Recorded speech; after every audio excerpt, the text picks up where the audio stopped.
What's up mga ka-farmers? Good morning. Okay, for this video mga ka-farmers, just for sharing lang at update lang tayo sa ating mga pananim. Maliban sa ating talong na 9 months old na.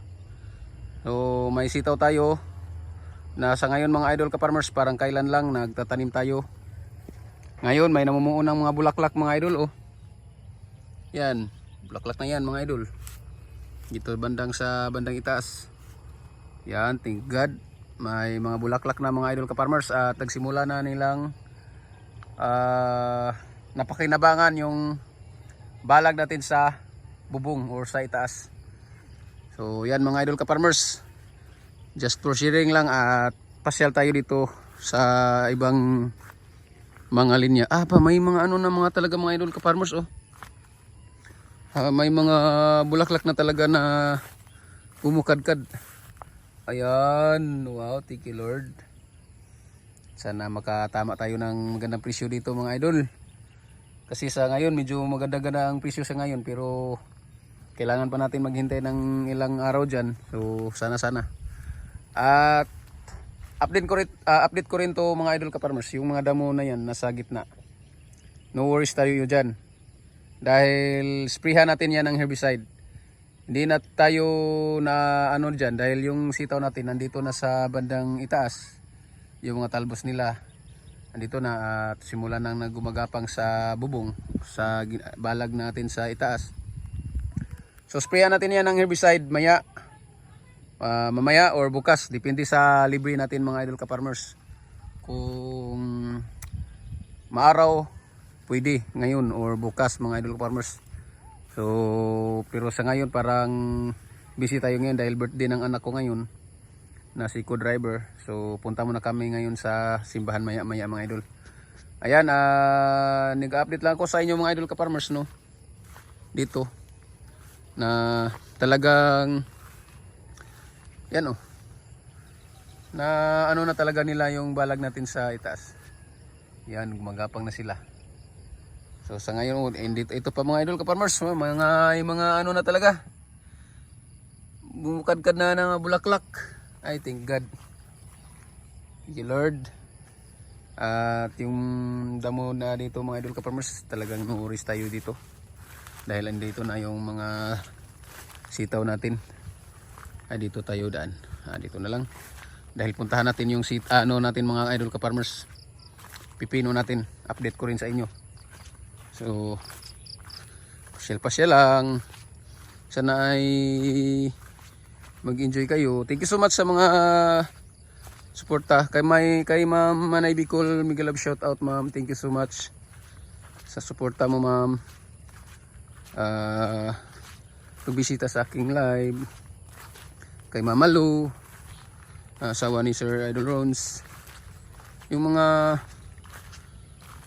member sa munting channel natin sumasali sa nag-aabil sa membership sa ating channel, munting channel. Maraming salamat po sa inyong lahat. Naway pagpalain po kayo. Kay Ma'am Life with Z, Miguel Love, shout out. Kay Ma'am Sarah Islam from Kuwait, thank you so much ma'am sa palaging suporta mo. Miguel Love, shout out ma'am. Kumusta at ingat po dyan. Thank you. Dito na tayo ni mga idol. Ating pipino. Ayun. Dami ng bulaklak mga idol ka-farmers. Sana marami na rin bunga dyan. Di ba? Yan Parang kailan lang tayo nagtatanim mga idol. Ngayon marami ng bulaklak. Dito tayo magsimulang magtingin. Kung mayroon na bang bunga dito. Ito kailangan sana tong balag mga idol. Kailangan kong mag-spray dito. Saan ang mga bunga nyo? Ba't walang bunga? Ay mayroon maliit. Wala pang malaki. Wala pang malaking bunga mga idol ka-farmers. Iwan ko dito mga idol. Hindi pa tayo talaga eksperto sa pagpipino. Yan, may mga maliit na, pero iwan ko kung tutuloy ba yan. Marami ng bulaklak mga idol pero wala pang bunga. Ito. Yan. Sana tutuloy yan mga idol.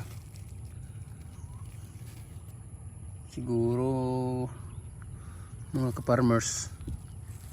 Mag ano tayo dito maya. Yan, may mga bunga na oh. Mag-spray tayo ng foliar dito mga idol ka-farmers. Kasi may mga maliliit na nabunga eh. So sa ngayon mga idol, ito na oh. Pero yun nga lang eh, hindi talaga medyo 100% na maganda ang tubo nila. Dahil nga eh, nilubog to sa baha eh. So dito area na banda, nalagyan na natin ng chicken manure. Tingin-tingin tayo mga idol kung may mga malaki-laki ng bunga. Wala pa talaga. Wala pang lumalaki. Ba't ganun? Ayaw nyo magbunga. Ito medyo maganda to. Ay. Hanggang ganyan pa lang mga idol oh. May ano.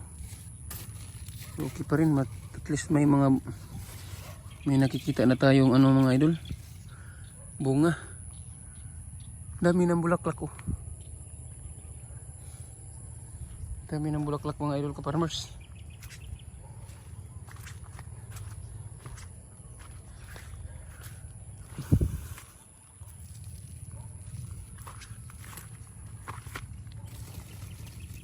Wala pa talaga mga idol ka-farmers. Wala pa medyo malaki-laking bunga yung pipino natin.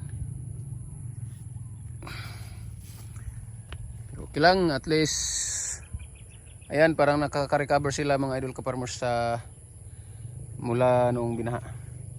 Ito na sila ngayon. So kahit pa paano makaka-harvest siguro na tayo dito. Kahit na wala tayong makikitang malaking bunga dahil may mga maliliit naman eh. Sana ilalakiyan. Yan. Hanap nga tayo ng malaki-laki mga idol. Excited na ako dito eh. Excited na akong kumain ng pipino mga idol ka-farmers. Namimiss ko na. Medyo matagal-tagal na tayong hindi nakapagtanim eh ng pipino. Noong last year pa. Wala pa talaga mga idol.